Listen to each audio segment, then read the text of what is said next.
Et bonjour tout le monde, j'espère que vous allez bien. C'est Eol et on va pouvoir voir un nouveau partage aujourd'hui, un partage qui m'avait été fait par Gigib à la base, mais que j'avais pas pu faire à l'époque parce que j'avais déjà fait la vidéo sur Béranger Saunière. Alors si vous êtes curieux, n'hésitez pas à aller voir, je crois que c'est dans la vidéo de l'Aude, si j'ai pas bêtise, il me semble que c'est dans l'Aude, ouais, dans la vidéo de l'Aude où je traite justement de tout ce qui a tourné autour du fameux trésor de Béranger Saunière.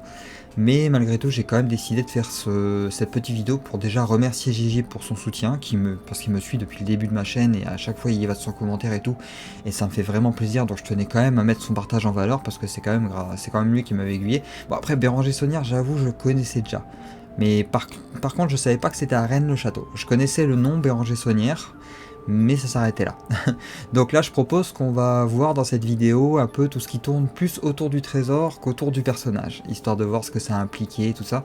Alors, j'ai pu trouver cet article, qui est assez intéressant, du coup, sur le sujet, où ça va traiter un peu plus ces genres, je vais y arriver, du trésor, excusez-moi, du trésor, et on va pouvoir faire un tout petit récap sur Béranger Saunière et comment il a acquis cet or. Allez, sur ce, je vous propose qu'on attaque la lecture dès maintenant. La légende d'un étrange trésor hante ce village.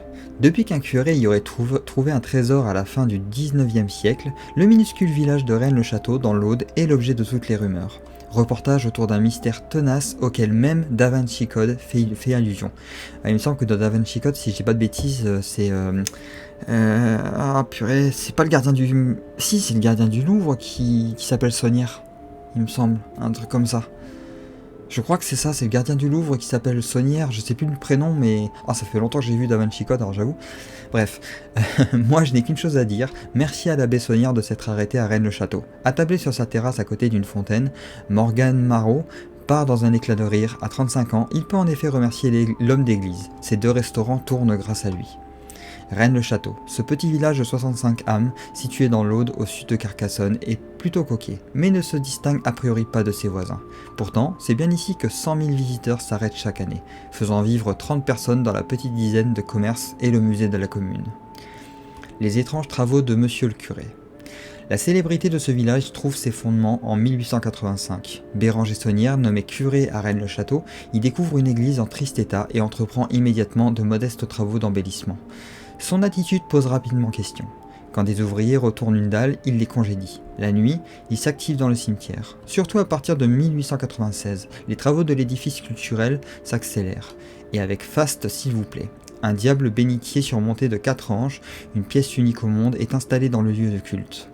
De 1901 à 1908, le curé fait même construire une villa avec une tour néo-gothique, un belvédère, une serre, au cœur d'un magnifique parc. Là on peut la voir justement. Ah oui, effectivement, il s'est lâché. Hein. Mais c'est magnifique, cela dit, il n'y a rien à dire. Hein. En plus, avec la vue, j'avoue. Mais continuons. Ça donne envie de vivre, hein, j'avoue. Quand je vois un truc comme ça, moi, franchement, je dirais pas non. Mais comment Saunière, qui mène grand train, peut-il se payer tout ça? C'est tout le mystère. On sait qu'il a retrouvé quelques pièces d'or lors des travaux dans l'église, mais surtout des documents. Que contiennent-ils? Bénéficie-t-il de généreux donateurs? Sa hiérarchie décidera de le suspendre à partir de 1911 pour une histoire de trafic de messes. Monsieur le curé aurait commandé des messes par courrier aux fidèles et touché de l'argent en retour, sans prononcer les offices. En 1917, Saunière meurt. Tous les biens sont légués à sa servante Marie. Et je crois que c'est à partir de sa servante que ça commence, il me semble. Bon, ça va sûrement être dit dans l'article. Le buzz avant le buzz. Cette histoire aurait pu être oubliée. C'était sans compter sur l'intervention d'un deuxième personnage, Noël Corbu. Ah, c'est pas lui qui a racheté le fameux domaine là, je crois, il me semble. Au milieu du XXe siècle, il achète le fameux domaine et le transforme en hôtel-restaurant. L'homme comprend bien quelle partie il peut tirer de l'histoire du curé. Alors, excusez-moi si je bug sur le curé, c'est parce qu'en fait, moi dans la légende, on l'appelait le curé au milliard. Donc c'est vrai que j'ai toujours envie de dire au milliard parce que c'est vrai que ça colle bien.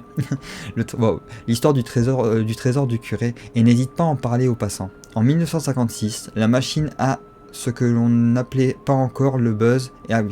La machine à ce que l'on n'appelait pas encore le buzz est lancée. Le quotidien La Dépêche du Midi consacre 3 papiers d'affilée au curé au milliard. Voilà, là c'est dit. C'est de là que tout est parti, rapporte Marcel Captier, adjoint au maire et arrière-petit-fils du sacristain de l'abbé Saunière. Ensuite, un journaliste, Gérard de Sède, écrira un livre L'Or de Rennes et les visiteurs afflueront. Dans les années 60 et 70, Rennes-le-Château attire en effet tout ce que le pays tout ce que le pays, voire le monde, compte de chasseurs de trésors. Oui, alors d'ailleurs, à part ça, à cela, c'est indiqué plus bas, je viens de le voir. Je vais pas le dire du coup. Ils débarquent avec leurs pendules, font sauter les puits, allant parfois jusqu'à endommager les maisons des locaux quand les pierres retombent. À la fin des années 60, la mairie prendra d'ailleurs un arrêté toujours en vigueur, l'interdiction des fouilles sur son territoire. Des trésors en veux-tu en voilà. Mais qu'est-ce que l'abbé Saunière a bien pu trouver dans l'Aude? Les uns évoquent le trésor de Blanche de Castille, les autres celui des Visigoths. Alors celui-là, le trésor des Visigoths, c'est la tombe d'Alaric, si je dis pas de bêtises. Bon, alors, c'est dans la... Si vous êtes curieux, vous verrez, c'est aussi... Il y a une partie dessus dans la vidéo de l'Aude. Je crois que je fais le mont, sur le mont Alaric. Ce trésor pourrait même venir de Jérusalem. Et si c'était celui des Templiers, le Graal ou l'Arche d'Alliance? Là, par contre, on part un peu loin. Ici, c'est l'auberge espagnole des théories, s'amuse l'adjoint au maire. Il y a même une théorie qui parlerait du trésor des Cathares. Ce qui semblerait plus probable, parce que le trésor des Cathares a l'air d'être pas mal situé dans la zone sud... ouais, entre Aude, Hérault et compagnie. Dans toute la zone des Cathares, quoi. Les hypothèses partent aussi dans la direction de la spiritualité. Et si Rennes-le-Château abritait le corps du Christ, rapatrié par Marie-Madeleine, sa prétendue épouse? Et si Saunière avait découvert des documents prouvant que Jésus aurait eu des enfants avec Marie-Madeleine, donnant naissance à la dynastie des Mérovingiens?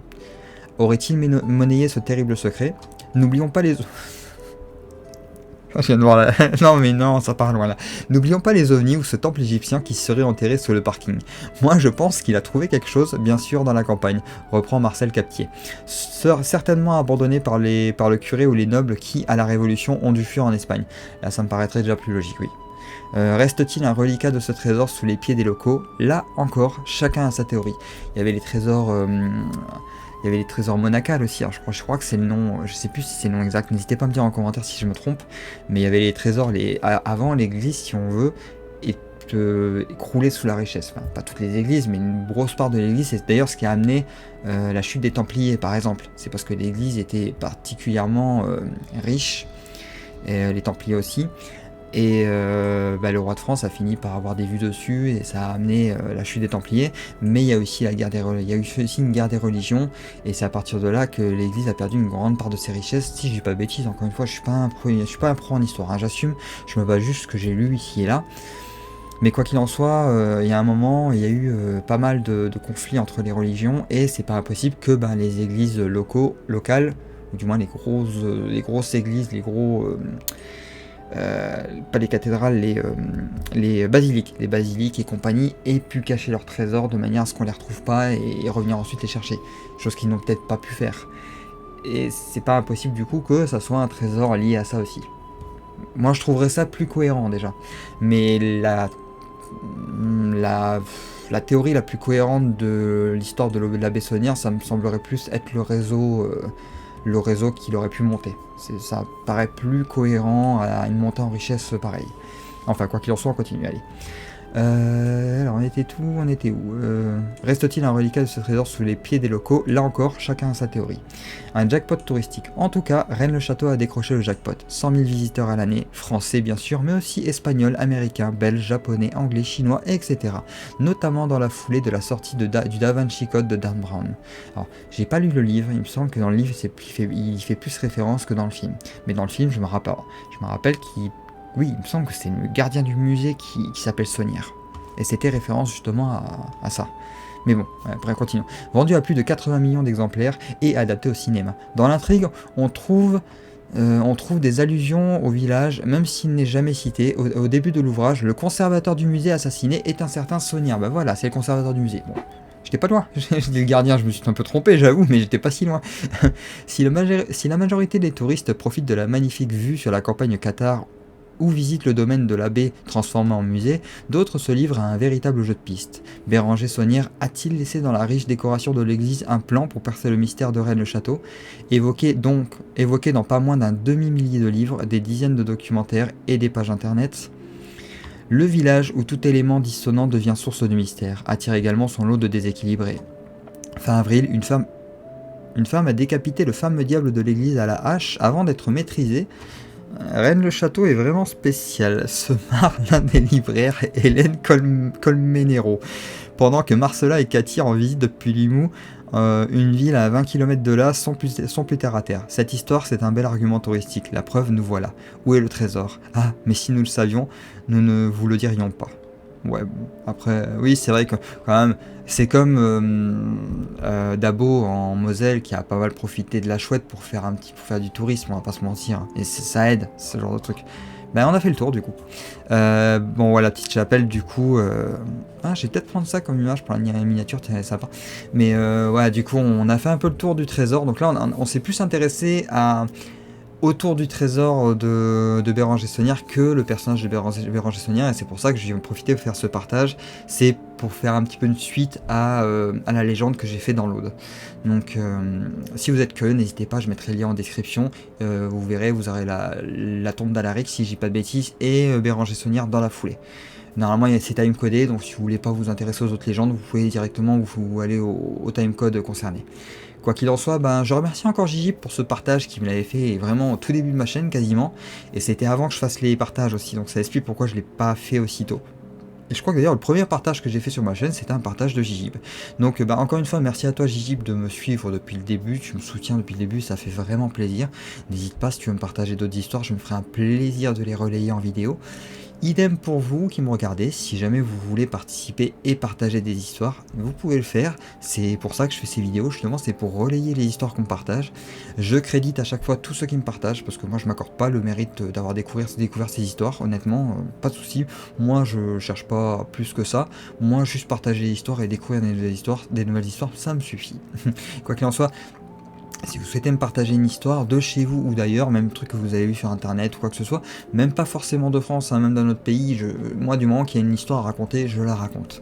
Et je m'intéresse principalement à la France, c'est vrai, mais dans ce format-là, c'est vous qui me partagez les histoires, donc c'est vous qui êtes libre de choisir les histoires que vous souhaitez me partager.